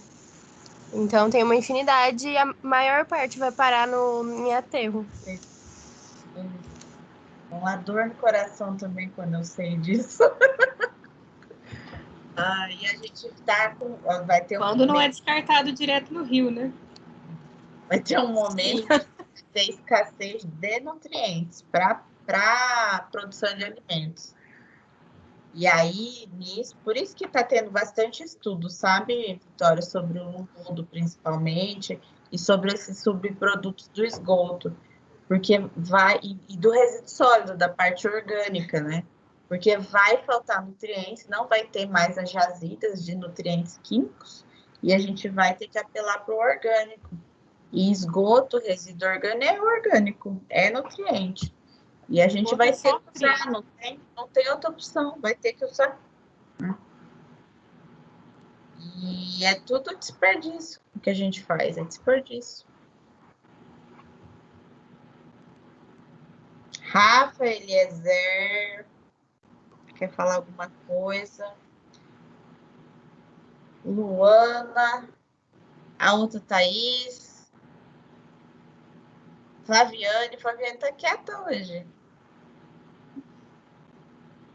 Eu sou quieta, professor. Você é quietinha, Flaviane? Você sabe em Minas como é, Flaviane?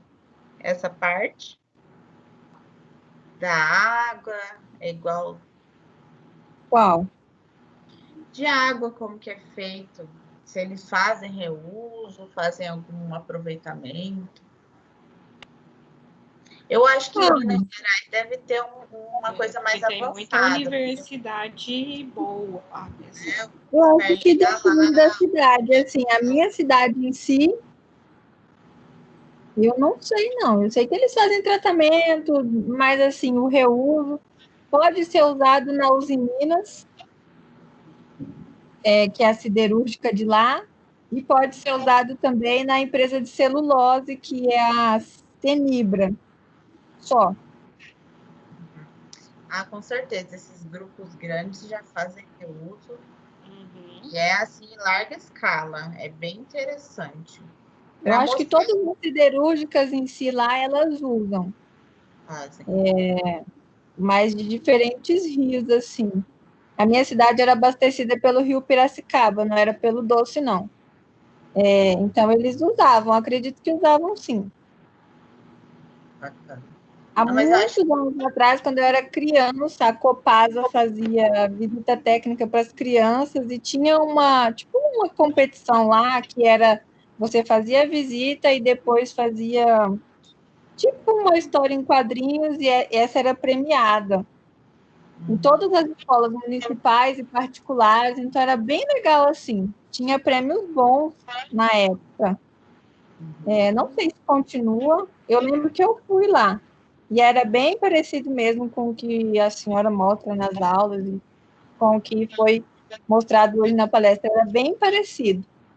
Não vou lembrar de detalhes, porque faz muito tempo, mas era bem parecido. Eu lembro bem assim, dos tanques, do jeito que era parecido, bem parecido mesmo. E a estação de tratamento de esgoto era próximo à cidade, também é bem legal. Mas tinha um cheiro insuportável, coitado de quem morava lá perto. Mas sabe que é uma coisa que você acostuma, viu? Que eu trabalhei por muito tempo com esgoto, eu meio que fui perdendo o olfato, assim, porque o pessoal você fala tá tanto mesmo. tempo com esse cheiro você nem... O bairro nem te mais incomoda nobre da mais. cidade era do lado da estação de tratamento de esgoto. Tinha dia que não dava para aguentar, quem não morava lá, né? Mas o pessoal falava que era bem tranquilo mesmo, que depois de um tempo você nem sente mais. Mas isso é um problema, porque gera uma desvalorização da região bem grande. Daí voltar do lado de uma região nobre e... Pois é. Outra coisa que tem um cheiro bem ruim, não tem nada a ver com a aula, é a empresa de celulose. Tem um cheiro bem desagradável. Mas é matéria orgânica também. Uhum. Deve ser o efluente deles, né? Deve ser algum tratamento anaeróbio também que eles fazem. Porque eles têm cor negro lá, que é muito forte. Aí é fedido. Não adianta. Mas aí, no tratamento, eles devem liberar esses gases. E aí, galera, esse negócio do biogás é bem aí. Tá liberando odor, tá desperdiçando biogás. É isso que a gente consegue fazer captação. Metano na veia. A gente pode fazer captação e aproveitamento do biogás e eliminar esses malodores para o entorno do empreendimento. E com o metano não é só gerar combustível, né? Dá para gerar energia, dá para fazer uma infinidade de destinos aí, de aproveitamentos viáveis, assim, financeiramente. Mais comentários, dúvidas, perguntas? Tem alguém mais que é de fora daqui, que não é de Campo Grande? Para falar da sua própria cidade? E uma pena da questão da pandemia é essa da gente não poder fazer visitas, né? Porque nas disciplinas, nossa, faz muita diferença, né? Quando você tá só em sala de aula falando das unidades, não sei o que eu também dou aula de tratamento de água, né? Você tá lá falando dos tratamentos aqui, nossa, quando eles chegam na estação, eles dizem, nossa, é isso aqui! Putz, parece que vira a chavinha, assim, dá uma ligada. Mas eu chamei a técnica da Águas Guariroba, que é a nossa... faz, né? Trabalha na ETA e na ET. Aí na ETA é semana que vem, inclusive, ela vem. E aí, como não tem visita técnica, eu falei para ela gravar um vídeo simulando uma visita técnica para mostrar na aula. Aí eles fizeram Olha só, que essa edição. Acho que eles vão usar isso para outros lugares também, sabe? Então, eles fizeram da ET e da ETA para mostrar. Não sei, devem ter usado drone, sei lá o que eles usaram, mas eles fizeram como Não, mas é legal você mostrar lavagem de filtro, um monte de coisinha assim que você fala na sala de aula, o pessoal não tem noção, tipo, do volume de água que gasta, de como é que funciona, e aí você vê, tipo, outros 500. É outra coisa. Mas tomara que com esse videozinho a gente consiga visualizar, né, um pouco sobre a prática do que eu falo, que às vezes eu acho, Elô, que os meus alunos acham que eu estou mentindo. Eu sempre falo isso, igual eu dou aula de hidráulica também. Aí eu falo, olha, no laboratório vocês veem que o que eu estou falando acontece, é exatamente o que eu estou falando. Eu não estou mentindo, é verdade. Não, eu falo a verdade. Então, ainda o que eu sinto de diferença, que agora lá na UF, eu dou aula dessas matérias específicas, já é para o 7º, para o 8º semestre, para o 9º. E aí muitos deles já fazem estágio na área. Então, tipo, eles já estão lá lá é Águas Cuiabá, né? Então, eles já estão trabalhando na Águas. Então, tipo, querendo ou não, é outra perspectiva quando você já está atuando na área, né? E eles trazem coisas novas, né, para a sala de aula. Às vezes até fazem alguns questionamentos que você, nossa, peraí, eu vou ter que dar uma pesquisada nisso aí, que isso aí também não sei não. Como é que tá acontecendo? Mas é bom essa troca, até motiva a gente a pesquisando e colocando coisas novas, né? Sim. Então tá, se ninguém mais for falar nada, eu vou liberar a Elo e a gente conversa um pouquinho da próxima aula já. Faço uma atividade. Ninguém mais? Então falem tchau para a Elo. Tchau, pessoal. Obrigadão pela atenção aí. Muito bom ter essa troca de experiências aí com vocês. Precisamos, Marju, dentro dos temas que dá pra gente... de esgoto, assim... Eu trabalhei já muito com esgoto, mas eu fiquei agora esse tempão parada, né? Então, tô mais na água agora. Mas ainda reusa, a gente dá uma repescagem lá. Obrigada, pessoal. Boa aula aí para vocês. Valeu. Depois eu passo a apresentação para a Marjô e ela encaminha para vocês. Então, tendo curiosidade, eu vou deixar as referências lá, que aí vocês podem pesquisar mais sobre os exemplos que eu fui colocando lá. Certo? Valeu, gente. Tchau, obrigada. Tchau, professor. Obrigada. Tchau, Elô. Tchau, Marjoca. Tchau, pessoal. Até mais. Manda um beijo pros meninos. Vamos. Tchau, tchau. Beijo. Tchau.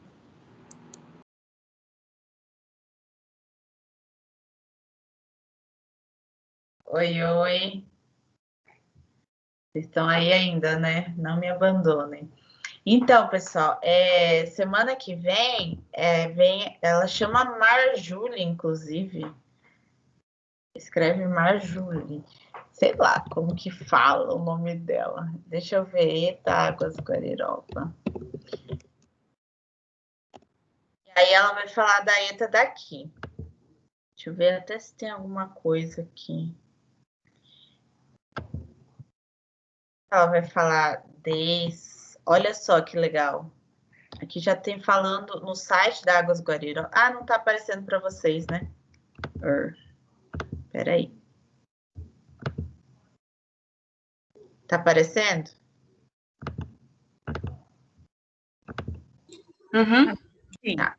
No site da Águas Guariroba já fala um pouquinho sobre as etapas, né? Do tratamento da água. Aí eu só queria, na verdade, antes da gente terminar a aula, mostrar isso para vocês já entrarem na aula que vem, né, da palestra dela, sabendo previamente um pouquinho sobre o que ela vai falar, tá bom? Então, aqui eu acho que já está até na sequência. Ó, eles fazem uma pré-alcalinização, que é aplicando cal para aumentar a alcalinidade e corrigir a acidez da água. Vocês lembram para que faz isso? Não é toda a ETA que faz. Eles fazem isso porque o pH da água, né, da fonte de captação daqui, deve ser um pouco ácida, e aí eles querem corrigir isso. Mas por que a gente faz isso? Antes da próxima etapa. Tem a ver com a próxima etapa da coagulação. Alguém lembra? É para facilitar a coagulação?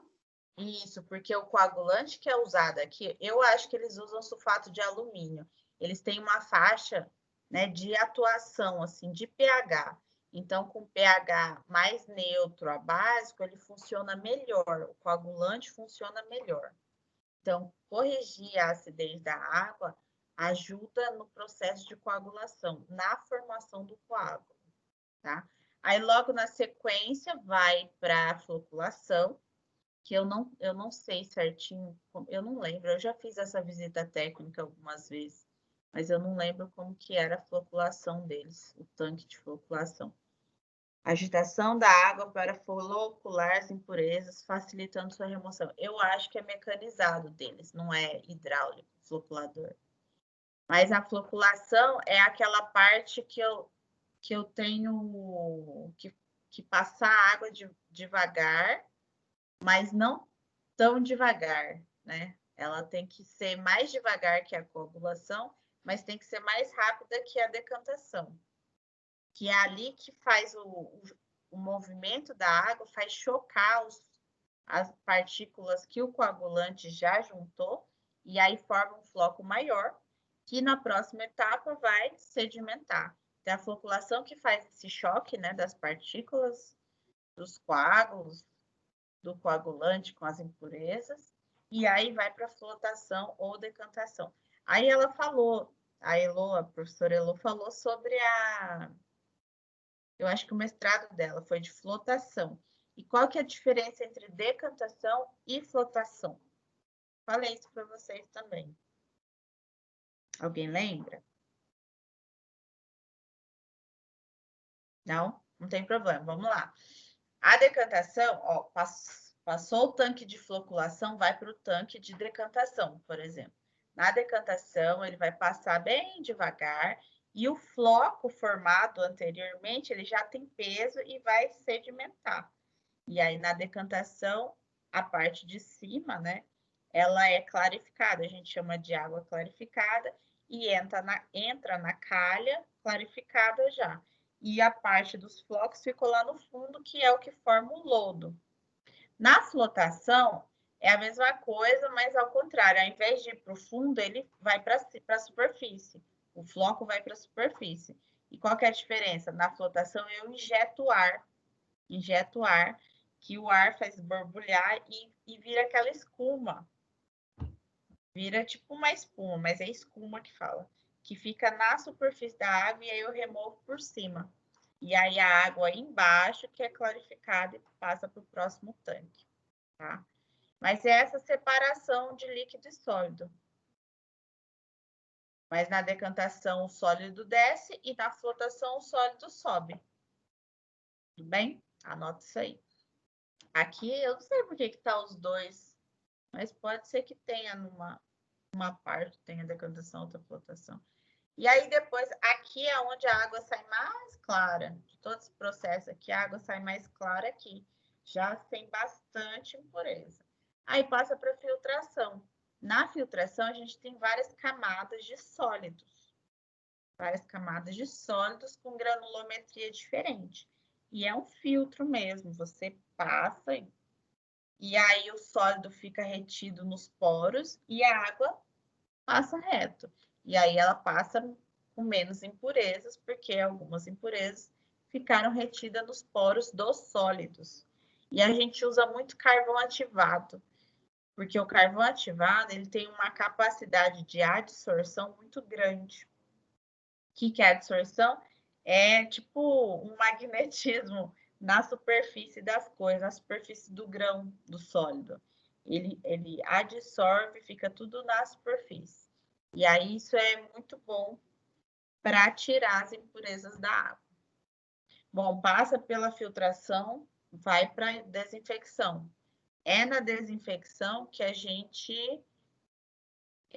o que a gente fala é que a gente oxida os micro-organismos. É assim que a gente mata eles. A gente oxida os micro-organismos. O cloro é um ótimo agente oxidante. Então, por isso que ele é super usado. Mas existe ozônio, existe ultravioleta que a gente pode usar também. Só que eu até falo com os alunos, eu falo com vocês que mesmo se eu usar ozônio e ultravioleta, por exemplo, para matar os micro-organismos, eu vou ter que fazer cloração. Porque a nossa lei da potabilidade tem lá os índices que eu tenho que sair de concentração de cloro, o nosso cloro residual. Por quê? Porque no trajeto da distribuição entre a ETA, né, o reservatório da ETA, e chegar na sua casa, pode ter algum caminho, algum trecho que que a água sofra contaminação. E aí esse cloro, que a gente fala cloro residual, é o que permite que a água, que o cloro acaba matando, né, os micro-organismos, e aí chega em casa sem os micro-organismos. Então, é por causa da rede que existe esse cloro residual. Outra coisa que também pode contaminar a água nesse trajeto é a caixa d'água.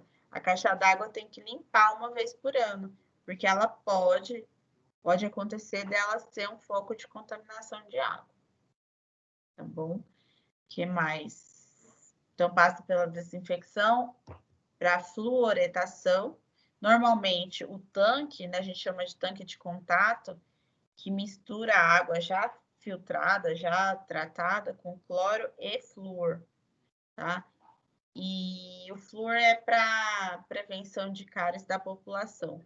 Existem até alguns desses que estudam aí as teorias de conspiração falando sobre o flúor e eu não lembro. E alguma coisa sobre tornar as pessoas passivas.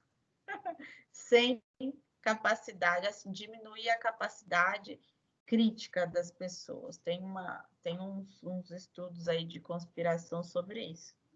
Eu não sei, né? E aí é baseado na época do Holocausto, que eles colocavam judeus e davam água com muito flúor, que era para isso, para eles não questionarem nada, para eles seguirem lá.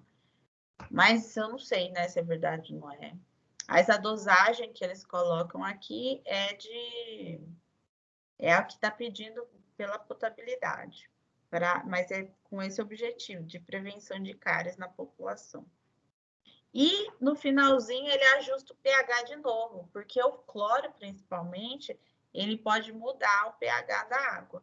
E aí o pH tem que sair de neutro a básico, na verdade de 6,5 a 9,5, por aí, para ser considerada água potável, porque uma água ácida é ruim para o organismo, uma água muito básica.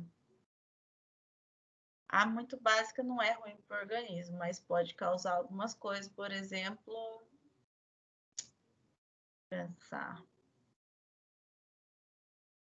Ela dá um gosto diferente. Tudo que não é na faixa ali do neutro pode causar algum desarranjo, algum problema no rim, ele tem essas consequências assim. E a correção do pH também é para manter limpa a tubulação de distribuição. Se for muito alcalina, ela pode ter alcalinidade mais elevada, incrusta a tubulação. Se for ácida, em tubos de cobre, de ferro, ele causa corrosão, né? O ácido causa corrosão. Então, essa faixa de distribuição de água numa faixa neutra de pH, ela tem sua função, não é só para deixar neutro, tem a função para a saúde, para a tubulação. Para a saúde e para a tubulação, esses dois. Tá certo? Então, eu acho que ela vai mostrar sobre isso.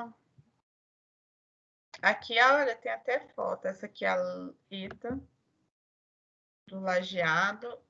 Não abre. Mas olha aqui, eu até falei isso para vocês. Olha essa planta aqui dessa Ita. Dá para vocês enxergarem? Se eu consigo aumentar o... Tá dando para ver se... Deixa eu só tentar aumentar um pouquinho. Vai, mouse, me ajuda. Acho que aumenta o negócio, não aumenta a foto. Chatice. Bom, aqui olhando essa estação de tratamento de água, o que são esses grandes lagos aqui, essas lagoas? O que é? Desses tanques aqui, ó, desses processos de tratamento, o que é esse grandão? A gente falou sobre isso nas outras aulas. Vamos ver de novo aqui. Coagulação, floculação, decantação, filtração, desinfecção, fluoridação e correção de pH. Não é a decantação. É a decantação. Que precisa de um espaço maior para água e mais leve, né? Isso, é a decantação que precisa desse espação para dar tempo do floco sedimentar. Por isso que ele é tão grande. E aí, todas as etas vão ter uma retona desse, um retângulo desse, que é para promover a decantação. Não tem outro jeito de fazer decantação. Agora, se você quer fazer, né, você tem uma área menor e precisa remover os sólidos, aí você não faz decantação, você faz flotação. A flotação permite que você reduza esse espaço. Porque a flotação você injeta ar e aí flota, você já consegue tirar. Agora, na decantação, ele é um processo natural, né? Ele é hidráulico, acontece com a gravidade. O sólido vai descendo pelo peso dele por causa da gravidade. Então, esse caminhar acontece naturalmente e aí você precisa desse espaço. É a única coisa que você precisa, inclusive espaço. Mas é um processo mais barato, porque não precisa de energia, não precisa injetar nada, né? Ele acontece naturalmente. Tá? Mas aqui o resto não dá para ver. Talvez aqui, ó. Aqui antes são flotadores, ou flotadores não, são floculadores utilizados. Oi. Se a senhora for mais um pouquinho para frente, tem ela de cima aí. Vai, aí. Aqui. Uhum. Então, tem ela aqui... na parte de cima. Agora, olha só que bonito. Ah, é daqui para cá. Ele tá vindo daqui para cá. Tá vendo que tem uma diferença de cor entre essa e essa? Aqui é mais terrosa e aqui é mais verdinha. Então, aqui tem mais sólidos e aqui tem menos. Então, eu acho que ele atravessa as duas, os dois tanques. Mas tem que ver, vamos tirar a prova na semana que vem. Eu acho que é isso aqui. Muito legal. Mas tem umas coisas mecânicas aqui, hidráulicas, eu não sei o que é. Tem que ver. Aqui, ó, são agitadores. Então, ela vai mostrar mais. Aqui os decantadores, tá vendo? Essa aqui são as calhas. No finalzinho aqui, ó, do tanque de decantação tem essas calhas. E aí a água clarificada entra na calha que vai para o filtro. Essas são as calhas do decantador, né? E aí lá na ETA, ela tem todas essas pontes aqui, ó, travessia, para a gente conseguir andar em todas as unidades. É muito legal fazer essa visita, gente. Ai, que pena que a gente não pode. É muito legal. Só que a gente tem um problema com visita técnica. Eu nunca levei, por exemplo, a visita técnica, porque a maioria trabalha e não consegue dispensar do trabalho. E as visitas só acontecem durante a semana e é só de manhã ou de tarde. E aí as turmas são noturnas, mas dá para levar, assim, a gente combina e leva. E sábado, eu já tentei levar sábado, eles não fazem mais visita no sábado. Acho que é só. Então era isso, eu só queria que vocês entrassem em contato um pouquinho, sabe? Com o que tem aqui, oferecido pela Águas Guariroba, antes da moça vir e explicar pra gente. Então, já vou parar aqui nossa gravação e vocês estão liberados. Eu não vou fazer atividade